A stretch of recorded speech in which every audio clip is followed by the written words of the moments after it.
Why do I like the word fortune? Today I'm going to tell you why.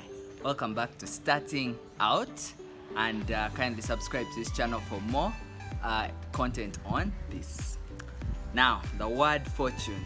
Any word that somebody says repeatedly, you'll find that it will just stick in your head. So this particular word caught my eye, and I'm going to tell you the origin of this word.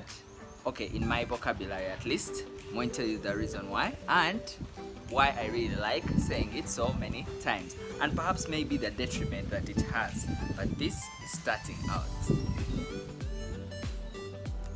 So in my S for vacation, actually before vacation, we have what they call pre-vac. That is the time when you have finished most of your papers, but you're just waiting for the last few in the lower part of high school. So I stumbled upon a history book that talked about how one time the Chinese happened to have larger ships than the Europeans, larger than the ones they used for the voyages.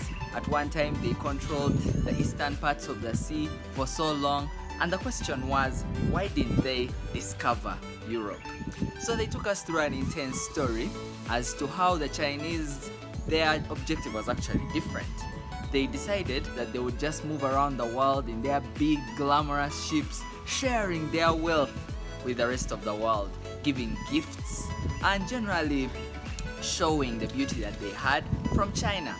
Now, a couple of years before the big voyages happened from Europe, the Chinese sort of ran out of what to give. So, by the time the voyages happened from Europe, the Chinese were no longer there. The question was, why didn't they continue around Africa and to Europe? And they said that with all the beautiful gifts they were giving, all the expensive gifts they were giving, if they had discovered Europe, it would have cost a fortune. And that word fortune ended with an exclamation mark. It really just hit me.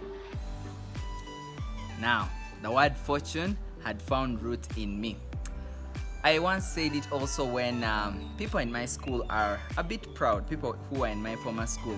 So we were one time socializing, and I realized there was a person from the School of Education in our university. So I wanted to get in contact with them, and I thought, who from my former school should I actually get in contact with in order to meet this person in the School of Education?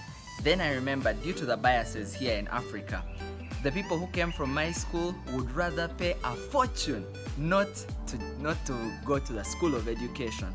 So that was the first time I used the word fortune. And then there was another time in The Men Who Built America, an awesome series that I watched, where they said that at a point Andrew Carnegie became tired of all the frustration that came with the steel industry and trying to increase his wealth and the riots from the workers. So JP Morgan Jr. offered to buy the steel corporation from him, and when he gave him that amount of money, it was around 410 million US dollars at the time, and then in modern history it would have been about 380 billion US dollars, and he had now amassed the largest personal fortune in modern history. So the word fortune caught on in my conversations, and one little detriment with the word fortune is it's not exactly calculated. You can't put a number on it, so that may be a little bit of why I try and use it less and try and use something that's more measurable. But that's just the brief reason why I love the word fortune. Hope you'll stick around here on Starting Out for more content like this. Like, share, subscribe, and have a lovely day.